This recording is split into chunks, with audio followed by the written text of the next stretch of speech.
I have a collection of C.S. Lewis's diary entries. There are some interesting tidbits. Let's see what Robot Lady thinks. This is from a letter from C.S. Lewis to one of his friends. The letter was dated in 1950, and it goes something like this. To Dorothy Sayers, concerning a speaking engagement, I would not want to lose a few weeks to find cool weather in Oxford. I can't remember if this was the 7th, 8th, or 9th refusal I have made to speak at such a place this year, but it's certainly one of the 3. So one of his friends concerning teaching duty somebody, possibly myself, ought to warn them that they are risking the opening of the pit and the start of a great war. I shall certainly not let them do it if I can help it. Somewhere on the road, in the dark, they must take on new supplies, and we must stop and rest and eat.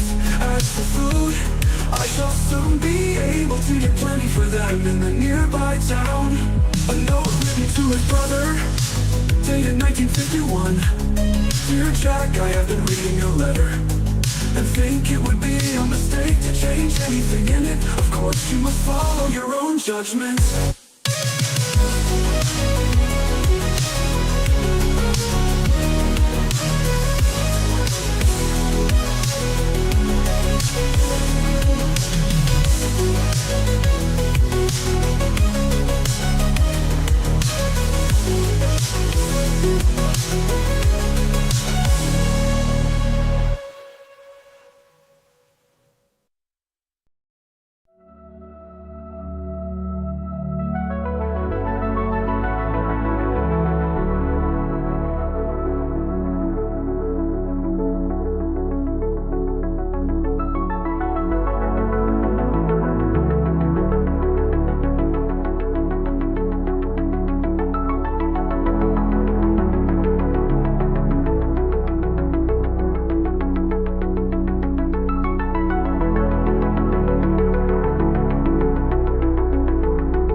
Hi, I am Jeff, and this is my read on C.S. Lewis, where we learn about him through everything that he wrote in the order that he wrote it. I'm joined today by my co-host, Robot Lady. Robot Lady, in this episode, C.S. Lewis is 25 years old. He is a published author of a book of poetry. He achieved first-class honors in all 3 of his terms at Oxford, Mods, Greats, and English. Lewis finished his 24th year of life looking for work, which proved mostly unsuccessful. However, in the spring of 1924, he was offered a temporary post to fill in for his tutor. I think his last name is Carrot. Is it W.E. Carrot? I can't remember for sure. But Carrot was stepping away for a temporary post himself to go do something at a university in America. So he and a couple of other, higher-ups on the faculty at University College in Oxford said, well, let's have Lewis step in for you and do your philosophy tutoring. So Lewis accepted this offer, And he has also, throughout this period, been keeping a diary of his daily life at the request of Mrs. Moore, who is his deceased friend, Paddy Moore's mother, with whom Lewis has been living at Oxford, various houses, rental houses at Oxford, with Mrs. Moore and her daughter, Maureen. And that's where we find ourselves as we start today's episode. In this episode, we get to kind of get Lewis's take on his very first lecture that he gives at Oxford. So we'll get to see that in a letter that he writes to his father. So before we get started, Robot Lady, hello. Welcome. How are you today? And I also saw Daniel show up in the chat. So welcome, Daniel. Glad to have you here with us as well.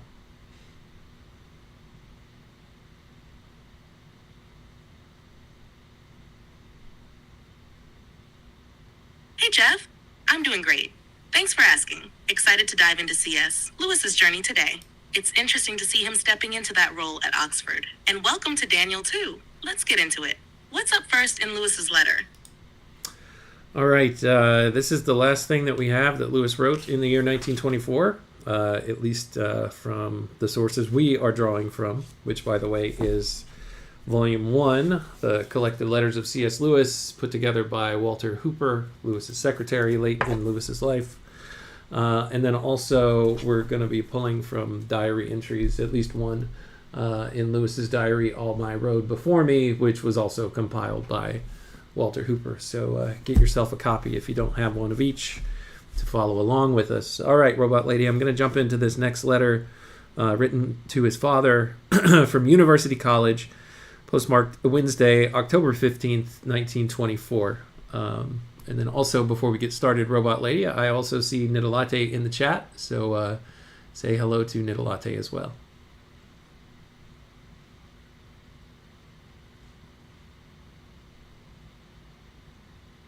Hey, Nitalate. Great to have you here with us. All right, Jeff, let's dive into this letter from October 15th, 1924. I'm ready when you are. All right, Lewis says, My dear Pappy, the maiden lecture yesterday went off all right, in a sense. The only difficulty was the audience. Here, there is a footnote that Lewis's first lecture in University College, in the University of Oxford, was, quote, The Good, Its Position Among Values, was the title of his very first ever lecture. And it was delivered at 10 a.m. on the 14th of October, which was a Tuesday. Here he says, They also by a misprint put me down as lecturing at Pembroke, not at university. In these conditions, it is not to be wondered at if no one came at all. As a matter of fact, 4 people turned up, Lewis says. This, of course, is not very encouraging, but I shall not let it come between me and my rest. So only 4 people show up for this significant event in the life of C.S. Lewis, Robot Lady. It's kind of ironic.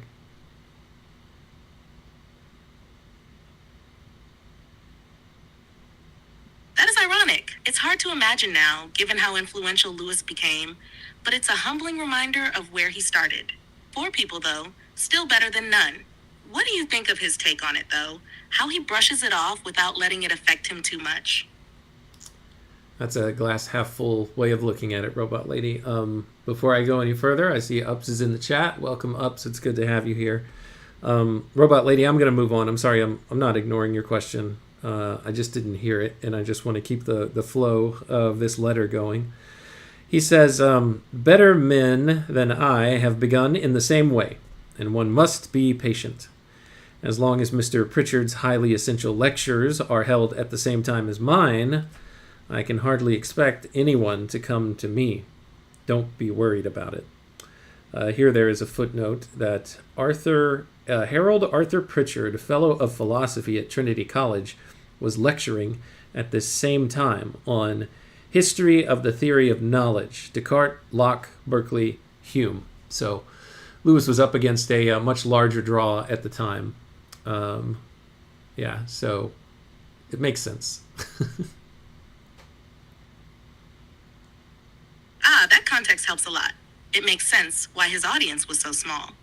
Pritchard's lectures on big names like Descartes and Locke Must have been a tough competition for attention.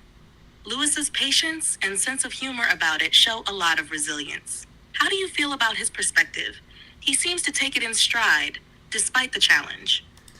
He does, and I think that's a healthy approach. And looking back on it, there are so many more people who know C.S. Lewis's name than know the name of Harold Arthur Pritchard, Fellow of Philosophy at Trinity College at the time. I'm going to continue here. He says, otherwise, to his father, everything goes well. All my new colleagues are kindness itself, and everyone does his best to make me feel at home. Especially dear old Poynton. I find the actual tutoring easy at the time, though I am curiously tired at the end of the day, and have already struck some quite good men among my pupils. I have seen only one real dud so far, a man who celebrated his first hour with me by telling me as many obvious lies as I have heard in a short space. I've paid the bill for my dress suit, 10 guineas, less 10/6 discount, so that it was actually £9.19.6. Break down these monetary denominations for me, Robot Lady. I know I'm not reading them the right way. I'm just reading them the way that they're written.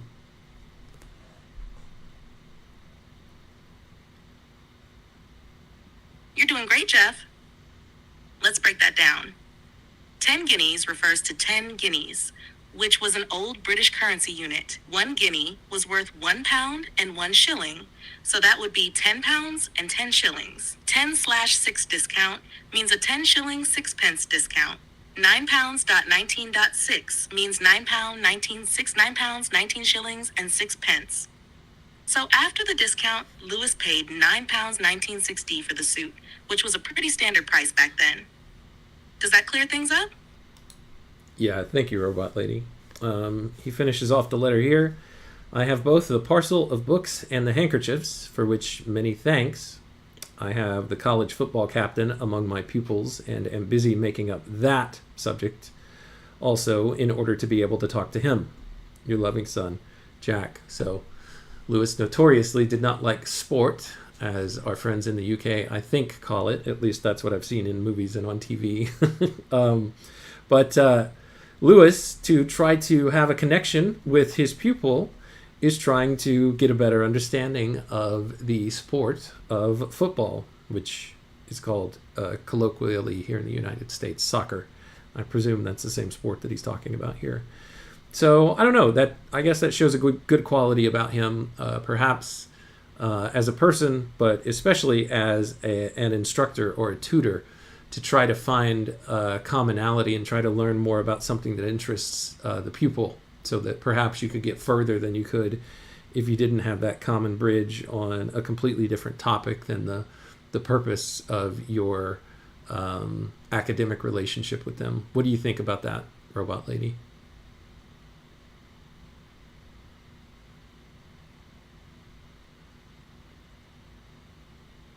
I love that insight, Jeff. Lewis's willingness to dive into football, despite not enjoying it himself, really shows his dedication to his students and their interests. It's not just about teaching the curriculum.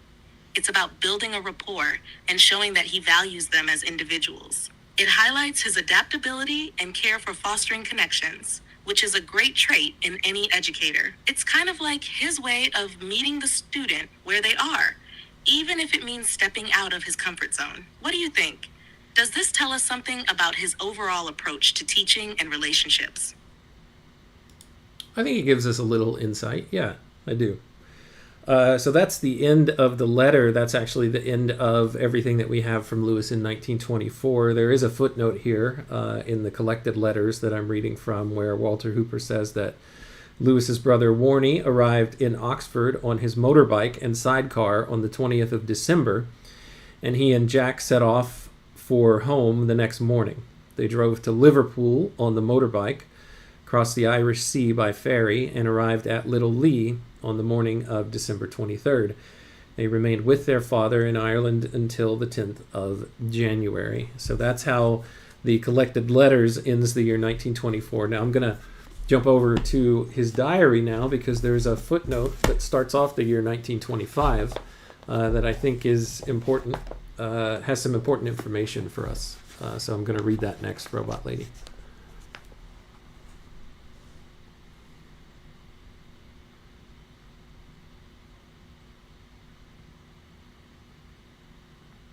Sounds like a nice way to wrap up the year, with Warnie's arrival and their journey to Ireland.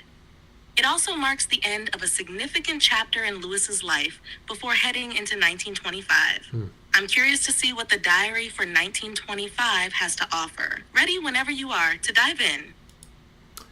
All right, to start off the 1925 section here, Walter Hooper says that after the diary entry for the 1st through the 3rd of August 1924, which we covered in an earlier episode, Lewis gave up his diary until the 6th of February 1925. He was very busy during this period, correcting local examination papers and preparing to take over Mr. Carrot's teaching. On the 14th of October 1924, he began his course of twice-weekly lectures for the university entitled The Good, Its Position Among the Values, as well as tutorials for University College.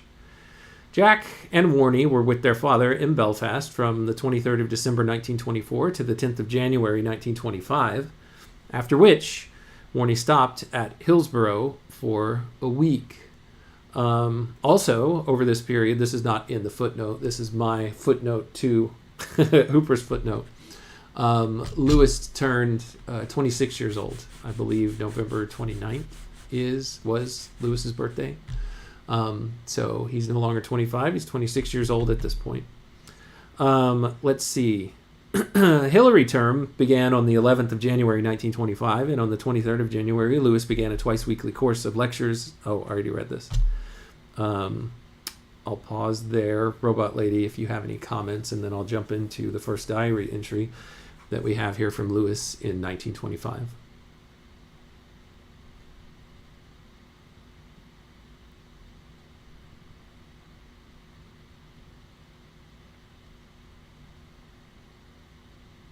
Sorry, I'm having issues right now. Our systems are experiencing heavy load. Please try again later.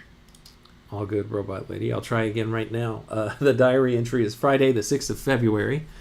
He says, into town as usual after breakfast. Buckley brought me an essay on deduction. Better than last time. Here, there's a footnote. He's talking about someone named Charles Douglas Buckley, who took his BA in 1925.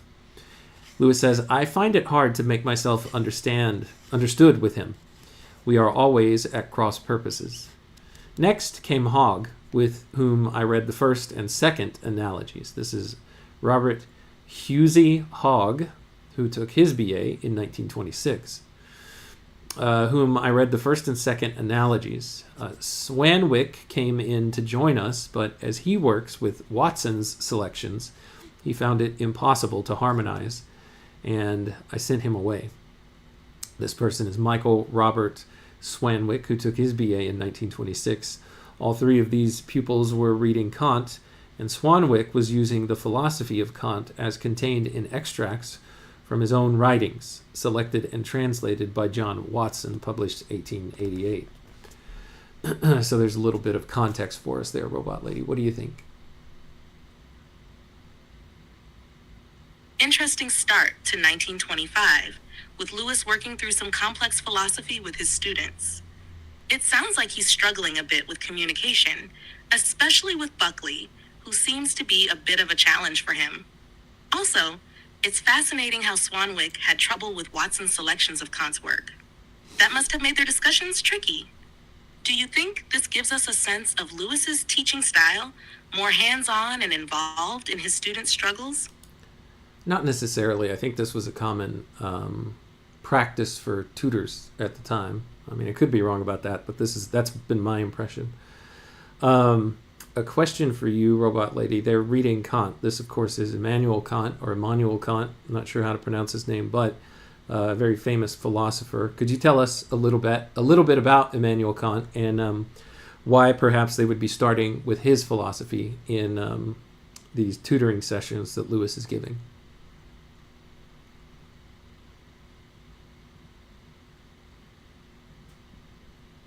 You're absolutely right that tutoring was often very hands-on during this period, and tutors like Lewis would engage deeply with their students' progress. Now about Immanuel Kant. His philosophy is central to modern Western thought.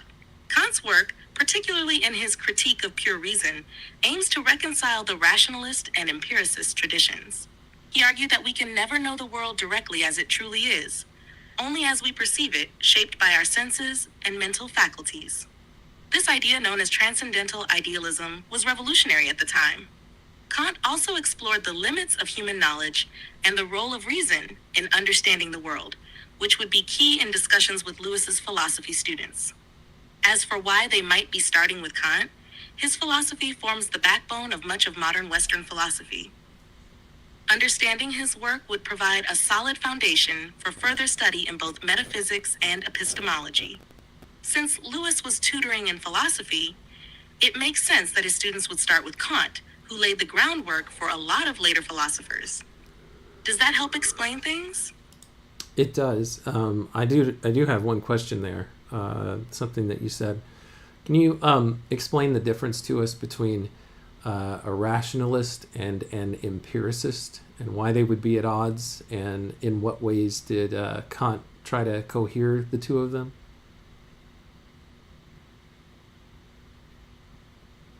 Great question. To break it down, rationalists believe that knowledge comes primarily from reason and intellect, rather than sensory experience. Think of thinkers like Descartes and Spinoza.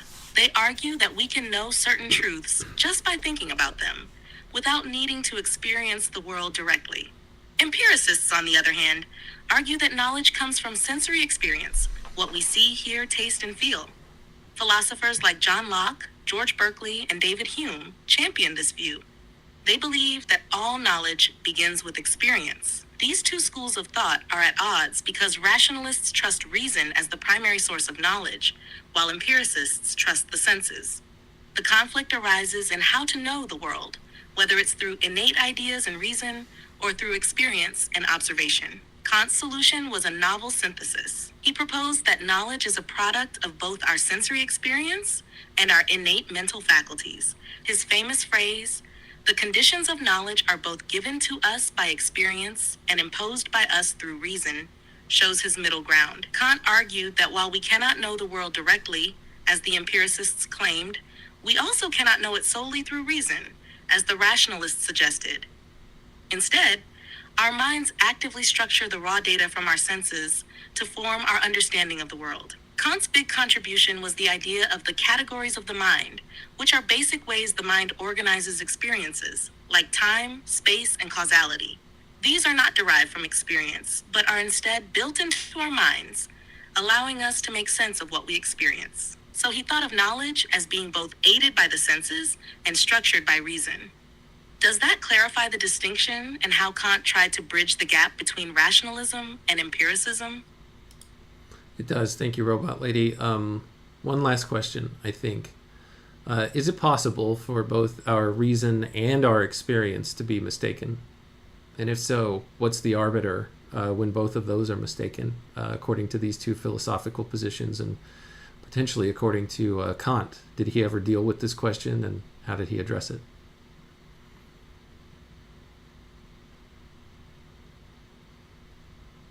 You're welcome, Jeff. Let's dive into this final question. For rationalists, they believed that reason, if properly used, could lead to certain truths.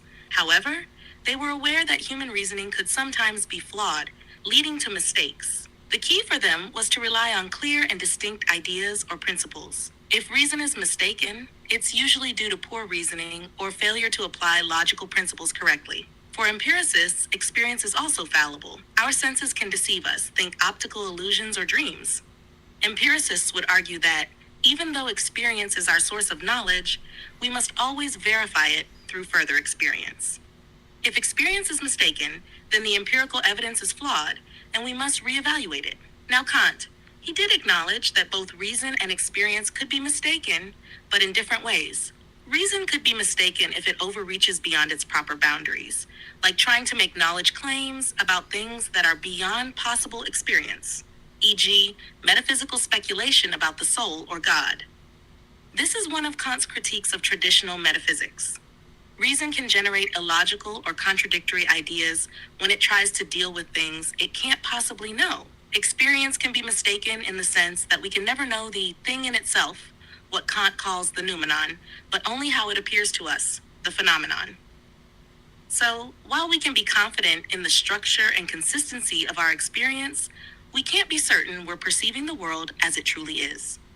Our perceptions are always filtered through the categories of our mind.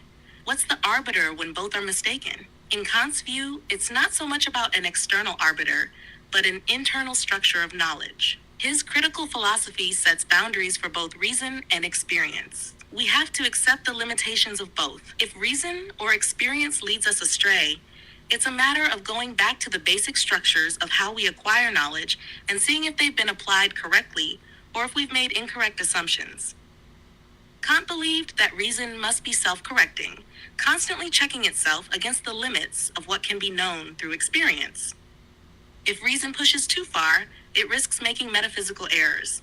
If experience isn't checked by reason, it risks becoming subjective and unreliable. In short, both reason and experience can be mistaken, but Kant's solution was to draw clear boundaries for each, making sure they don't overstep their roles. Does that answer your question? It does. Thank you, Robot Lady. I'm going to continue with the diary entry here. At 12, Lewis says, I went to the Pane for my lecture. Today, my audience had dwindled to 2. Oh no, Hawker and the old parson. As they professed a wish to continue the course, I had them to my room. I said we could now be informal, and I hoped they would interrupt whenever they wanted. The old parson availed himself of this so liberally that I could hardly get a word in. He seems to be a monomaniac. He has some grudge against the Archbishop of York, who came in twice. I forget how. He also has some psychological hobby horse about, quote, the hedonic tone of psychosis, end quote, which came in more than once. The funniest thing was when he said that an object, qua, cognition, could not attract, he held out a very ugly hand with hair on the back and stubbed nails and said, Now I suppose I have an object here, a quite unattractive object. Here there's a footnote that the Reverend Frank Nightingale had gone to University of London after being a priest in the Church of England since 1894. He had now retired to Oxford. This is the old man that Lewis is speaking about. And then Lewis goes on to say, Hawker promised to back me up. And here, this other person who was the attendee, the second of 2 attendees of Lewis's second lecture, is a person named Gerald Wynne Hawker of University College, who took his BA in 1925. I'll pause there. Robot Lady, do you have any comments on this this entertaining and humorous little scene that Lewis paints for us?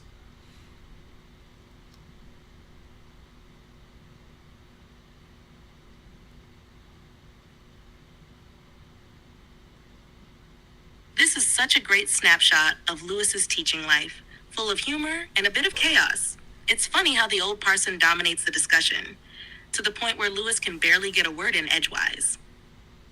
His random grievances against the Archbishop of York and his obsession with the hedonic tone of psychosis make him sound like a character straight out of one of Lewis's novels.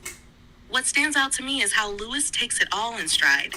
He still manages to keep things informal and let the conversation flow, even though it clearly veers into unexpected territory. And the parson's weird example with his hand. What a visual! It seems like Lewis's patience and sense of humor are on full display here. The fact that Hawker promises to back Lewis up is also interesting, though it sounds like he may not have had much of a chance to do so amidst the parson's verbal barrage. Do you think this gives us more insight into Lewis's approach to dealing with unconventional students? Or is this more about his ability to roll with whatever comes his way? I think it's a mix of both, but I think it's a little bit more of the latter than the former. Robot Lady, before we continue, I just noticed that Clara jumped into the chat as well, so say hello to Clara. Welcome, Clara. Hey, Clara. Welcome. Glad you could join us. Looks like we're diving into some interesting parts of Lewis's teaching experiences. Let's keep going. All right, Lewis continues with this entry. He says, home by 1:30 and an excellent lunch. After usual jobs, I went for a walk up Shotover Hill. I'm just beginning to be conscious of the face of nature again after a long, strange imprisonment myself. Let's see. Steel-colored sky and a cold rain came on. Pat, that's Lewis's dog, and I hid among trees on the top of Pullen's Gap. On the way home, one half of the sky was gray cloud, but there was a huge blue gap over Witham and glittering piles of white beyond it. Home for tea. Afterwards, I set papers on the Merchant of Venice and started looking up a suitable, quote, English story, end quote, for local certificate. And then at 6:30, I was into the hall. A man called Ingalls was there as Keir's guest, who was apparently up with me, but I had forgotten him. Now at Cuddesdon, rather a prig, I think. I sat between Allen and Lawson, and we had quite a good talk. I was home by 9 o'clock. I read Matière et Mémoire in the evening. Let's see what the footnotes say about several of the things I just rushed through there. Let's see. Frederick Henry Lawson was lecturer in law at University College from 1924 to 1925. From there, he went to Merton College as Fellow of Law, 1925 to 1930. After which he became professor of comparative law and a Fellow of Brasenose College in 1948.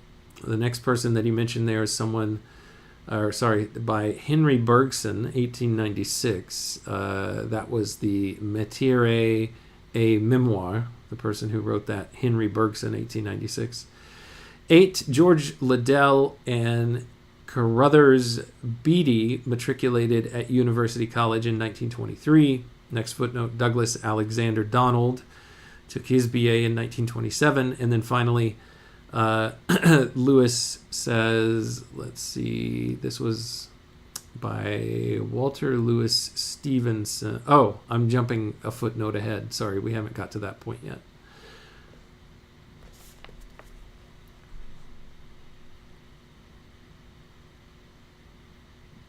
This is a fascinating entry.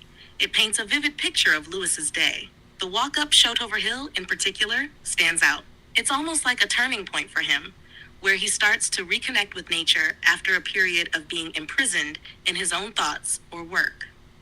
The contrast between the gray sky and the blue gap is a beautiful metaphor for his internal state, don't you think?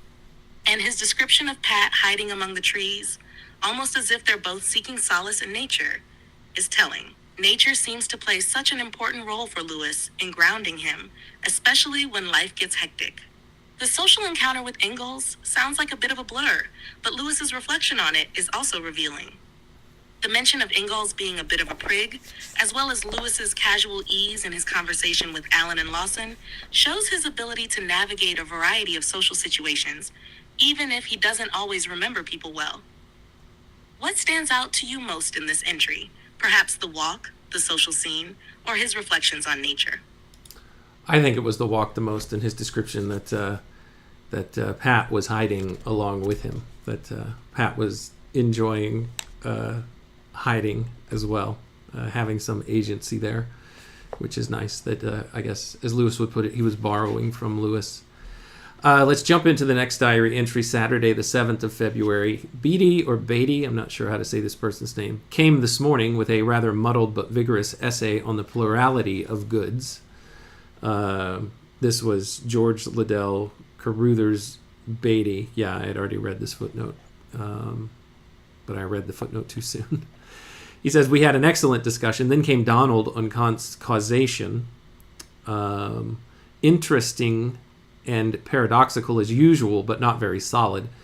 Finally came Swanwick without an essay, and I tried to hammer some interpretation of deduction into him.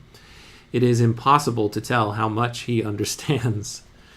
I walked out after lunch and I bought Travels with a Donkey. This was the work by Robert Louis Stevenson, published 1879.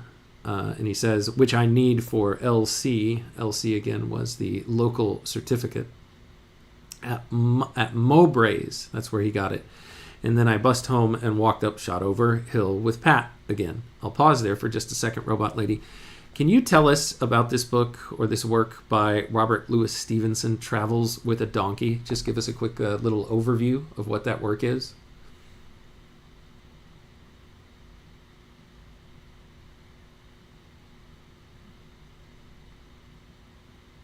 Travels with a Donkey is a charming travelogue by Robert Louis Stevenson, published in 1879. It recounts his journey through the Cevennes, a mountainous region in southern France, in the late 19th century. Stevenson set off alone with a donkey named Modestine, who was meant to carry his belongings. The book blends travel narrative with personal reflection, as Stevenson describes the landscape, the people he encounters, and his own experiences while navigating the rugged terrain. The book is also notable for its introspective and humorous tone, with Stevenson reflecting on solitude, nature, and the simple joys of traveling. It's a great example of Victorian travel writing, combining adventure with deeper philosophical musings. For Lewis, this book would likely offer some interesting material for his studies, especially as he was preparing for a lecture or certificate. Does that give you a good sense of the work? It does, Robot Lady. Thank you so much. I'll continue here. He says, we went to the Grove, or I went to the Grove, maybe both of them, him and Pat. Went to the Grove at the far end by the path, which has just been reopened since the foot and mouth disease scare. Oh, interesting. Do you know anything about a foot and mouth disease scare back in 1925 around Oxford, or more broadly in England, Robot Lady? Can you look that up and see what you can find?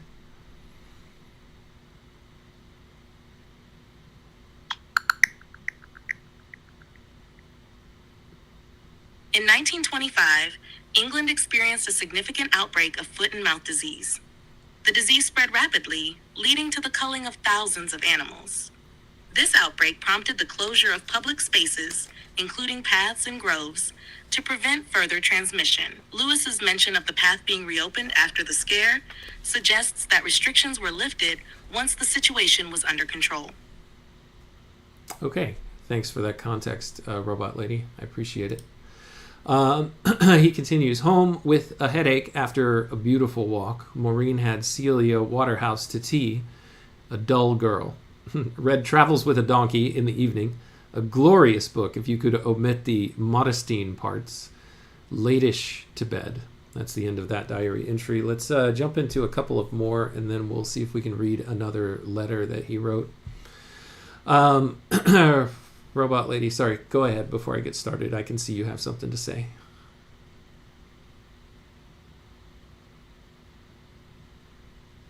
No worries, Jeff. Just a quick note. Lewis's dismissal of Modestine in Travels with a Donkey is funny, especially considering how central she is to the journey. He seems to be more into the personal reflection and landscape parts of the book, though. I'm ready for the next entry, whenever you are. Yeah, Claire made a funny comment that people had more time back then. I think that's correct. They didn't have as many distractions. They certainly didn't have their smartphones that could grab their attention over essentially everything else in their lives.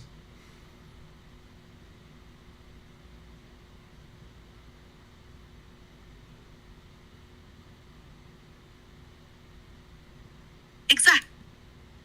Life was slower paced back then. And without the constant barrage of notifications or entertainment options, people often had more space to focus on reading, reflection, or long walks. It's fascinating how time was used differently. Would you say that reflects the kind of focus Lewis had in his own life? Yeah, I think so, Robot Lady. Let's see, Monday, February 9th, he says, in after breakfast, little Buchanan came with an essay on utilitarianism. The first he's done for me. Really very good. And already far beyond Swanwick. 11, Edward Handseed Buchanan took his BA in 1928, so it's just another one of Lewis's students. Next came Nash, who thought two sides of a full scap a sufficient essay on the refutation of idealism, and appeared in the discussion to have read hardly any of it. I made myself as unpleasant as I could about it, but I am not much good at this sort of thing. This student is Eric Francis Nash, and he took his BA in 1926. I'll pause there for you to comment, Robot Lady, while I check the comments here. Clara agrees with you, Robot Lady. Her lone comment for you on the topic of attention and what doesn't take our attention is preach. Or perhaps that was a comment on what I had to say. I don't know. But either way, Robot Lady, either you or I or both of us need to preach.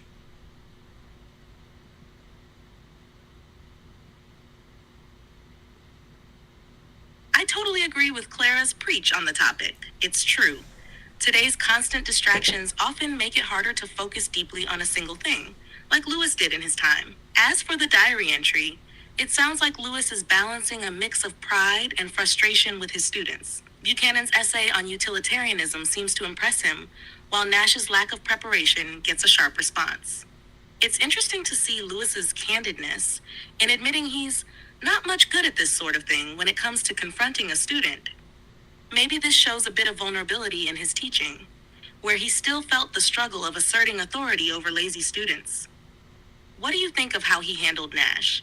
Do you think Lewis was too hard on him, or did Nash deserve it? It's hard to say. I mean, I'd have to see it. He says he makes himself as unpleasant as he could about it, but he's not much good at this sort of thing. Sometimes, in my experience, if I think I'm being very unpleasant, the person, whenever they give me feedback, says... I totally get what you're saying. Sometimes, when we think we're being harsh or tough on someone, it might actually come across as less intense than we intend. There you go. Especially if we're not naturally confrontational. Lewis's acknowledgement that he's not much good at this sort of thing makes me think that while he may have tried to be firm with Nash, he might have felt conflicted or uncomfortable with the confrontation.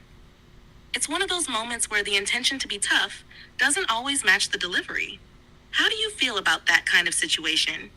When someone tries to be tough but doesn't feel comfortable doing it, does it change how you view their response? I'm not sure I understand the question, but I will just say... Oh, sorry. Go ahead, Robot Lady. Sorry about that. Let me rephrase. I was curious about how you feel when someone like Lewis tries to be tough or firm, but doesn't really enjoy it or feel natural doing so. Does that change how you view the situation or the person's actions? Yeah, I mean, it doesn't come across with the intent, I think, that they had. It comes across sometimes more as laughable than as something that you can take seriously. And Lewis even touches on this idea in one of his writings. It might be The Problem of Pain or Mere Christianity. I can't remember which one. But let's move on. Let's move along in this diary entry, Robot Lady. We've got to get through a couple more so that I can get to the next letter. That's a great point. When someone doesn't fully commit to being tough, it can come off as less serious or even a bit awkward, which Lewis seems to recognize in his own behavior. All right, let's keep going with the diary. I'm ready when you are. Yeah, good memory, Knit-a-Latte. Robot Lady Knit-a-Latte says here, didn't one of Lewis's mentors state something about his character would make it hard for C.S. Lewis to be harsh with his students? I do remember a comment similar to that, Knit-a-Latte. I can't remember precisely what they said, but yes, there was a critique about something similar to that that Lewis got back from one of the positions that he applied for. And now I know you're going to go looking for it, Knit-a-Latte. You're absolutely right, Knit-a-Late. There was indeed feedback Lewis received during his early career that highlighted his struggle with being tough on students. One of his mentors, I believe, noted that Lewis's natural inclination toward kindness and his personal warmth made it difficult for him to be harsh or overly authoritative. This trait was seen as both a strength and a weakness in a teaching context, as it meant he was less likely to assert the necessary discipline when required. It seems like this characteristic carried through into his own teaching, where he sometimes felt uncomfortable with confrontation. It might explain his more self-reflective tone in situations like the one with Nash. Does that align with what you remember about that critique? I sort of, Robot Lady, but it also sounds like you were hallucinating a little bit there. I know that you don't have access to our memories of reading through that, which is why I'm glad we have human participants on this project like Nitalate, who does remember that we actually covered these things. But it's a valiant effort. It's actually very impressive that you can piece something like that together, and it actually sounds believable. It's kind of scary. Let me continue. Let's see. He says, I then went out and got an envelope to post my long-delayed letter for Carrot and ordered Gadney's to send over in the afternoon Sidgwick's historical ballad for LC. After tea, into college and worked over my Berkeley and Hume notes for tomorrow. I dined in. Haig, of my year, now in Nigeria, was there as Lay's guest. A dull evening, except for a few quips of pointance. I bussed home, a windy moonlit night, and was collared for unseens by Dottie. Poor D, still marmalading. Oh man, we haven't heard from Dottie in a very long time, I think, if I even remember who Dottie is. But it says Mrs. Moore is still making marmalade. I think that's what he's saying here. And he's essentially just saying her workload is already too high for all of her ailments and her lack of energy, yet she still has to work to be able to provide for them to pay things like rent and buy food and clothes and all of the normal expenses that come with life, Robot Lady. I said a lot there. What do you think?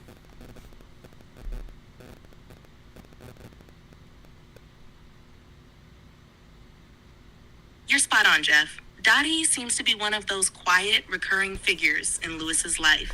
From what you've mentioned, it sounds like Mrs. Moore, despite her health struggles, is still doing whatever she can to help keep things running, whether it's making marmalade or something else. Because of their financial situation, Lewis's acknowledgement of her situation shows both his empathy for her and the burden she bears. As for the rest of the entry, it feels like a pretty typical day for Lewis, filled with academic